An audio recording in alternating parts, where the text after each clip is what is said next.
my gosh. What's going on there, YouTube? This is SCL0320 representing JVS. I have been blessed with the ability of being able to watch brand new hit feature by M. Night Shyamalan named The Visit.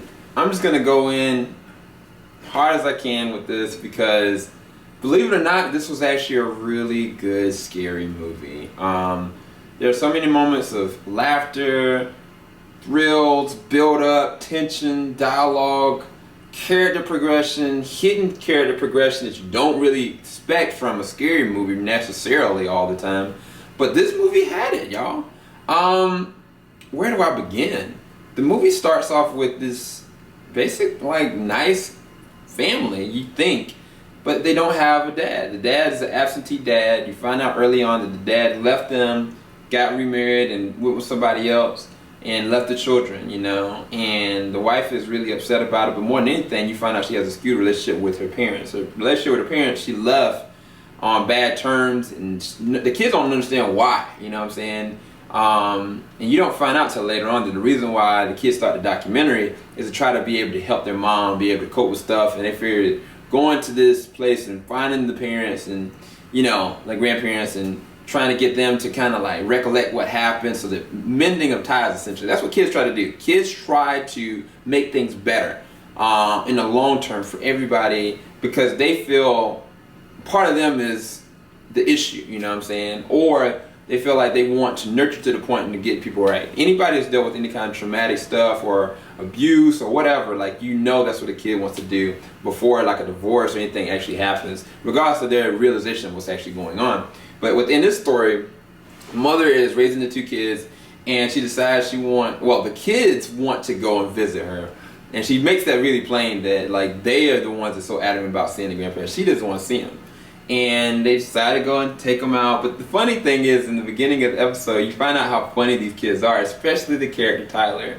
I think his name is Ed Oxenberg. And then the girl that plays Rebecca, she does a really good job as well being the sister, because they're feuding like real siblings would feud, you know what I'm saying? Doing just goofy stuff. Tyler has this knack for anything that bad happens. He decides to just randomly speak out a female pop singer.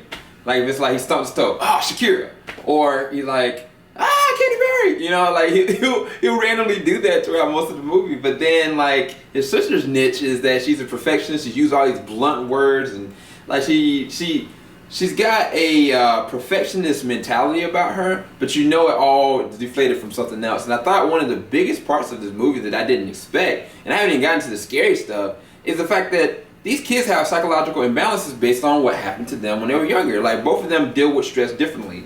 There's one point that Tyler brings up a scenario when he was on the football field, and when he was on the football field, he was safety, it was his responsibility to take care of it, and he just froze up. And this whole conversation gets brought up because his sister is interviewing him. She's going and documenting everything, going in through the farm and going and interviewing the grandparents. The grandparents are freaking nuts, which I'll go into in a little bit. But I want to talk about this part because if I don't talk about it now, it deflates the movie, in my opinion. When he starts talking about that, and she had asked him before that question, basically, how does he feel about their dad leaving them? And he basically said, I don't feel anything. I don't feel any remorse at all. It's whatever, things happen. And you find out from her that he has this OCD thing about germ. He's a germaphobe. And it started when the dad left. And at the same exact time, he was talking about when the thing happened, he froze up. And the only thing he can do is remember the good things about his dad, because what was going on, and he was kind of getting ridiculed by everybody. His dad didn't go and beat him down or talk bad to him. He took that one moment and he solidified that as a traumatic moment, but then basically his realization of what he feels is his dad. That's how he able to justify it. She, on the other hand, he brings her down. When he takes the camera and interviews her, he's like, why do you never look at yourself in the mirror? Why do you never, pay attention to yourself when you're brushing your teeth? What do you really feel about yourself? You basically saying you hate yourself. You have a self-loathing complex.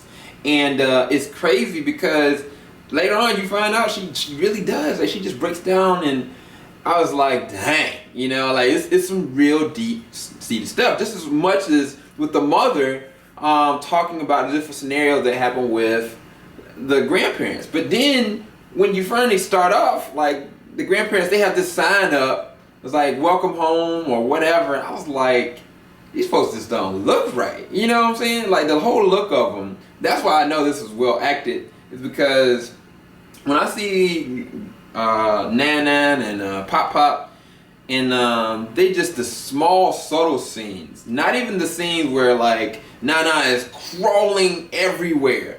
Like she goes, sometimes she'll go, I can't animate it right here because it's got a short amount of time, but like she'll go literally like this.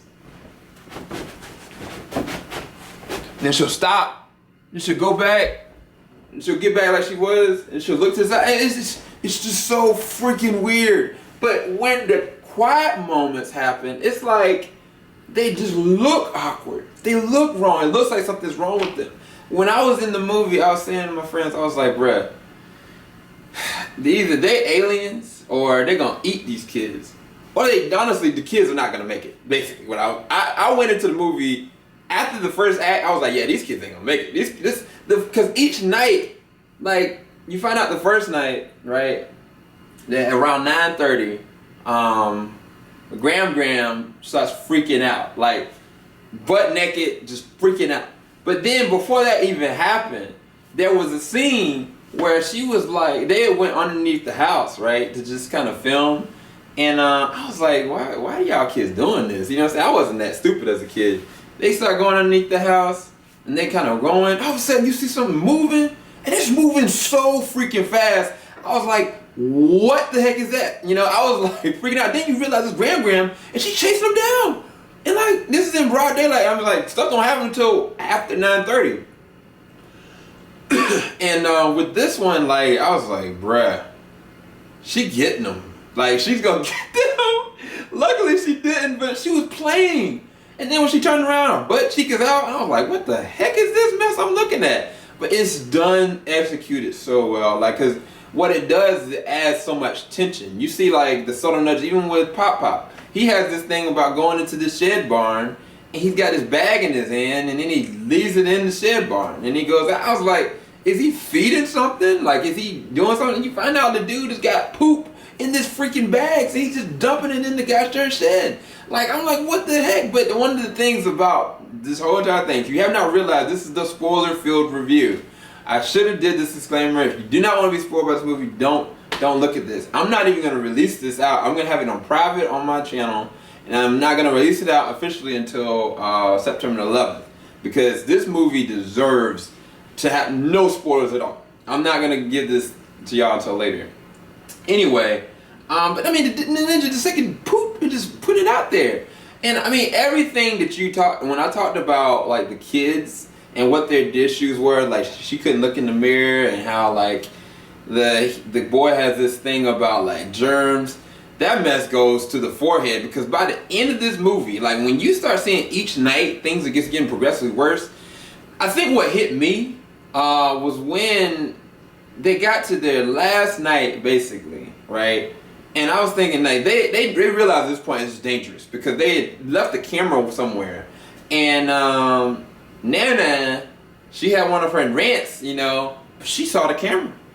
And this went, like, she was taunting them with the camera. Basically, she left the camera posted up with the knife at the door, because each time at the door, she was either scraping or doing something. And I was like, yo, this is not good, man. Like, this is just not good. There's something wrong with these people. And I had in my head, I was like, what if these are not her freaking, or their grandparents? Like, what if these are just random people, you know?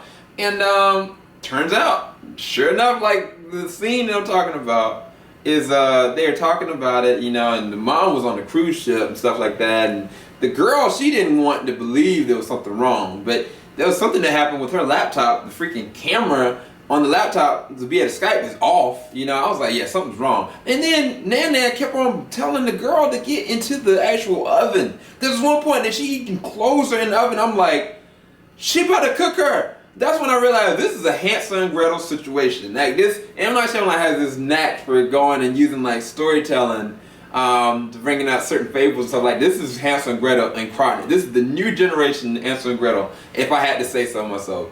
Anyway, when it goes is the mom, she was like, okay, yeah, because they finally scraped the stuff off to be able to get the camera straight. And the mom was like, okay, well, where are the grandparents? Because they were trying to convince her, like, look, you need to come pick me up tonight.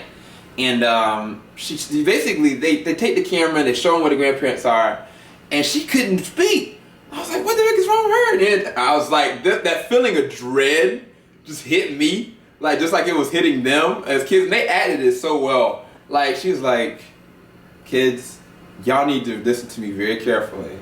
Y'all need to get ready to go immediately. Those are not your grandparents. Like, when that hit, even like now thinking about that jet, like I got like goosebumps on my hair. Like, it's so crazy because like when you realize, okay, what is up with these people? Because there are people that come by the house randomly. They're like, well, your grandparents, like, they help out with the hospital and I've been missing them and stuff like that. But these people that keep on coming, like, I'm like, what's something wrong with these people? Like, there's something off about them generally. You find out these jokers from a psych ward.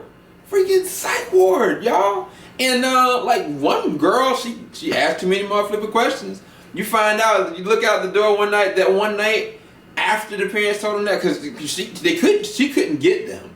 Because basically at that point, they all bum rushed them. Like the grandpa and the grandma, the fake grandma and grandpa, they go and basically ambush the kids. They have to keep the laptop closed.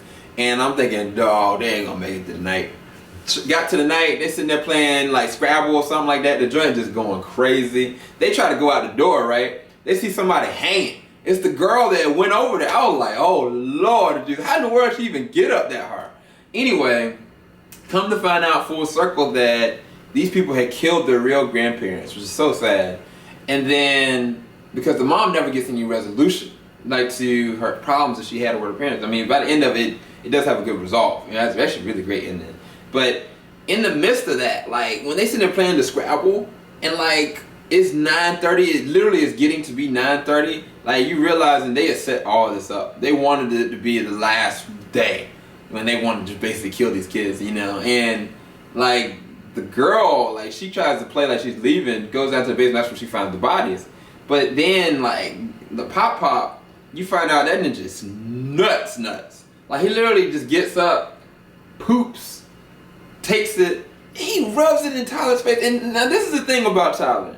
Tyler is a cool dude. Like, he is one of the most likable characters I think I've seen created in a long time. Like, he is so funny. Like, his raps and his rhymes and stuff like that he comes up with, they are hilarious. And you know that this kid, like, he is really a germaphobe. This man takes that thing of poop and raises it all in his face, and it's so cut so well because in the other corner, he put the girl in the room with his wife. And I was like, she's gonna kill the girl, you know? And it does so well, bro. Like, towards the end, like, how the girl gets out, how she has to, you know, take care of business, how Tyler has to take care of business. Like, that joint gets raw. It gets really dark. It gets really violent, really fast. And I loved it because I was like, this scenario, the only thing you can do is bring yourself to that level. And one thing I'll say is that I think that Tyler literally lost it. Tyler lost his gosh darn mind. Like, I mean, not lost it. He literally lost it. And I mean, he even joked about it in this rap towards the end of the movie. It's just so funny. But everything goes full circle on the things that they had issues with. And I really liked how it all came full circle together. And this is definitely one of my favorite M. Night Shyamalan movies, to be quite honest with you, let alone scary movies. So I give it a thumbs up. I gave it a 9.5 out of 10. I actually really enjoyed it. Hopefully y'all enjoyed it as well. I'm out. I'm about to play some Destiny with Joe. We live streaming tonight, y'all. JVS, we out. When y'all see this, I guess it's gonna be September, unless I happen to just release it out anyway.